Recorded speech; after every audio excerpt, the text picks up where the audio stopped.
Hi there, my name is Sandra and today I'm in my craft room because I'm going to use my xTool S1 to create a rather pretty card. This project you don't need much, to be honest, in the way of items. You need a magic eraser, or at least you might want to have one. It's not absolutely essential. You'll want some scrap paper. You want 2 sheets of a heavyweight white card. The files that I'm going to give you, or your own files, that's up to you. And you'll want some double-sided foam tape and something that it won't stick to, so either vinyl backing paper or a non-stick baking part. I know I'm starting off in something that a lot of you won't be familiar with. I'm starting off in Shortcuts Lot 6 Pro. This is a vector editing creation program that I use with my vinyl cutter. However, it's what I generally use in order to print things. Now, you don't have to print from this. You can print from anything that you want to print from, as long as you can accurately size this square. Now, for the project that I'm doing this bird on some cherry blossom, I think it is, and I have put a square around it, which is 18 centimeters. You can see the measurements here.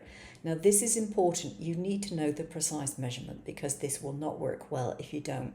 So whatever you're using to print, you need to know that it's going to print that size. You need to know that your cut is going to be the size that you think it's going to be. So the square is simply for the reasons of registration, if you like, so that when I cut it on the S1, I know exactly where things are going to cut and I can change a few little settings in the software of XCS. Because I've got this image here and I've traced it already, I have, as you can see, there's a blue line around here.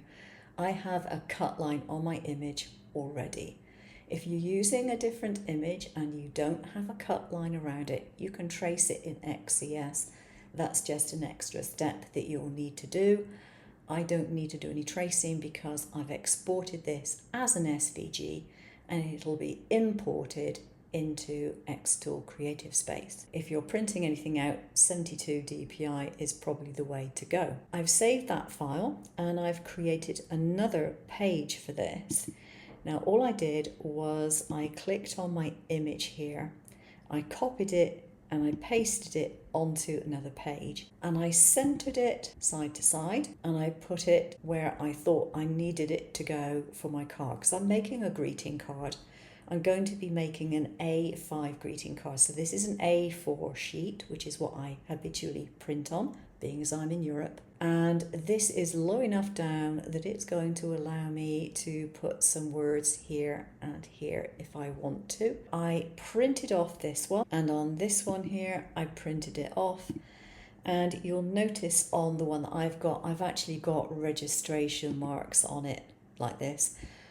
If you're printing something with registration marks, ignore the registration marks because these are quite thick and you want to have it lined up on something which is a thin line. So I've printed that off, as you saw in the what's required little video segment. And now we're going to go into xTool Creative Space.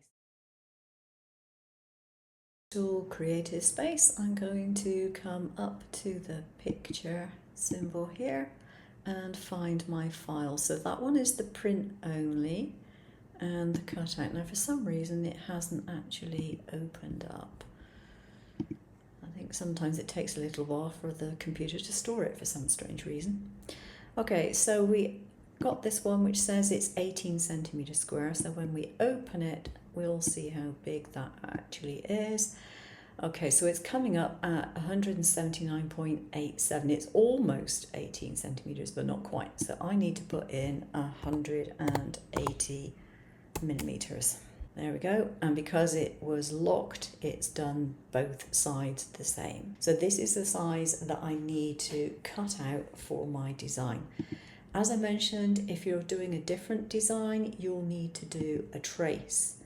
So you will need to ungroup this and do a trace, and then once you've done the trace, then you're set to go. I'm going to put my print, the one with the square around it, into my S1. Now the important thing to do is to make sure that your honeycomb, if you've got one, is pushed right to the back and it's straight. And then when you put this in, you need to make sure that it is properly horizontal. So the base of it, because I trimmed the top off, the base of it is going to go to the front of my honeycomb. So this is how to position it. Make sure that the base is aligned nice horizontally, because if you don't do that, you're not going to get quite such an accurate cut.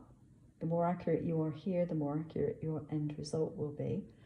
And I've positioned the laser over the card, and I'll do the distance test.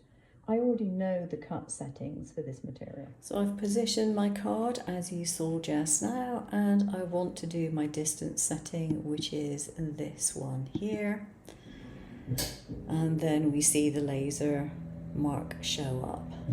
You can't see it easily because it's over one of these flowers. So there it is, just there. Now what I need to do is to make sure that my laser is actually lowered. So to do that, we go over to framing and this little hamburger to the right of it, and we click on the down arrow here. Now I want it fully down. This makes the laser mark relatively thin and much easier to get an accurate result. 2, 3, 4, 5, 6. There we go. It's going down. Now I'm going to move the laser head to this top left corner, and I'm going to really line it up well. I have placed it as accurately as I can. So we now see the laser position is 145.85. So I'll write that down, 145.85, that's the X, and the Y is 129.73. It's important that you test this before you try doing a project like this. I've already done the testing and I know where I've got to alter things and how much I've got to alter them by. But what you want to do is to try cutting out the square. Switch the rest of it off. Try cutting out the square. If it cuts exactly on the square, you're good to go. No problem whatsoever. If it doesn't, you need to measure the distance between where it is and where it is supposed to be. If you need to make your cut higher, you subtract from the Y number. On the X-axis, if you need it to move to the left, you subtract. If you want to move it to the right, and I'm talking about your cuts, if you want to move your cut to the right, then you add. So this here, if I select it, we can see that the position here is 154.94. So I would put in my original laser coordinates if that's exactly what I thought it needed. So I go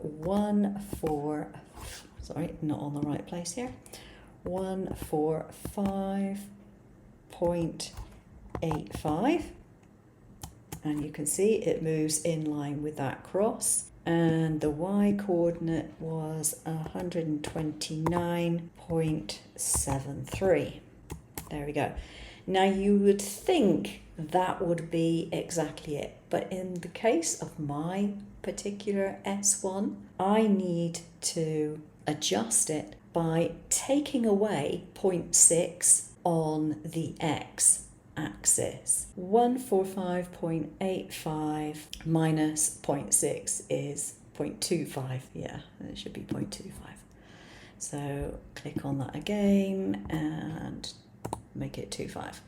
And the other one is 129.73, and I need to add 1.5 to that. So now what I'm going to do is come down to my layers, and I've got them grouped, and I'm going to go to the image and switch that off entirely because the image is just a distraction.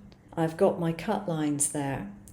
I want to switch the compound cut lines to no output for the moment because I want to check, just make sure that nothing has changed and that if I cut this out, it's going to be where it's supposed to be. Select vector, user defined, cut, and I want 350 GSM white card. So I'm now going to go to process, and this should cut just the square. I've got the print still doing, so let's go back, and the image, which I can't actually see, is set to output, and that's why I got that message. So I now go to process, and it should just be the square. So I can click on start, and I can get my S1 to start cutting the square. It should, fingers crossed, be in exactly the right place. Now I've paused it because I've noticed it isn't quite in the right place, and I don't want to cut out the entire square. So I'm now going to look at it on my laser and see what adjustment I need to make. Now I can see that my top cut is off by about 1mm, but the cut for the line going down is in the correct place. And I suspect what I did was I made a mistake in the master, because I'm probably half awake this morning. So I'm going to add another millimetre to the y-axis number. Yes, I've just checked my figures and I put down 130 instead of 131, so I was a millimetre out. So not to worry, I haven't disturbed the laser, it's in exactly the same position. What I'm going to do is, having select this, go to the y-axis, click on the gap just by the naught there, and put in 1 and press, and it moves it down just by 1mm. So now I can select my compound vector and go to output. And I think I've already switched off, I switched off the square. So the only thing that's going to cut now is this bird on the branch. Go to process, go to start, and then get it to cut it out. With that done, we need to take our card and fold it in half. This is so that if we want to put any words around here, we know exactly where the fold is going to be and we can position things easily. So I'm going to go into xTool Creative Space and work that out. I've put my opened card onto the work surface of my S1, and now I want to think about what I actually want to put on my card. So this is obviously the image. If you understand, that's obviously coloured in, and I want to put something above the top of that, but it's not in the same space, so I'm going to be using the marking system in xTool Creative Space to work out where my lettering is going to go. Now I think what I'm going to do is just put something short above and below the flowers, and so I want to just actually engrave on the card, and this works out really nicely because it actually comes out on this card with the power settings that I'm going to use. It comes out as a mid-brown colour, which works out really well with the colour scheme of the card design. So I'm going to go into the marking, so let's do the distance setting. And I'm going to start the marking, just going to do a simple rectangle. Go over to my machine and press the button in the areas that I want to press it, which will be the top left corner and the bottom right corner of the area where I want my design to go. So that's the end of my marking, and I've got an area there where I can write some text. So I come to my text tool and I'm going to put in welcome. So just select that and find something that I prefer. I want something that's quite chunky. Yeah, that looks fine to me. So I'm going to put it in here. I need to make it a bit smaller.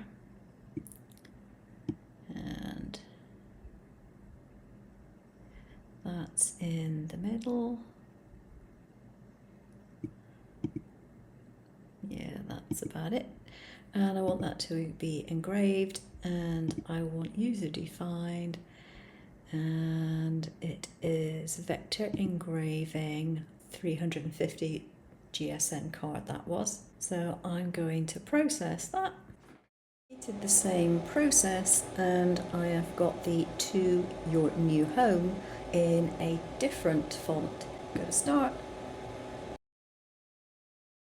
Here's my cutout image. Is it absolutely totally perfect? Not completely, but it's pretty close. A little bit of fine tuning maybe. Or maybe I just didn't position the card exactly as I should.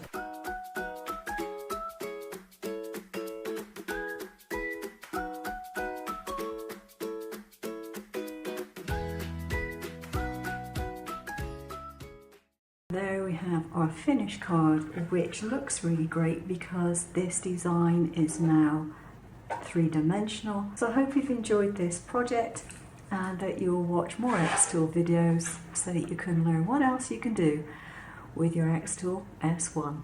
Take care now.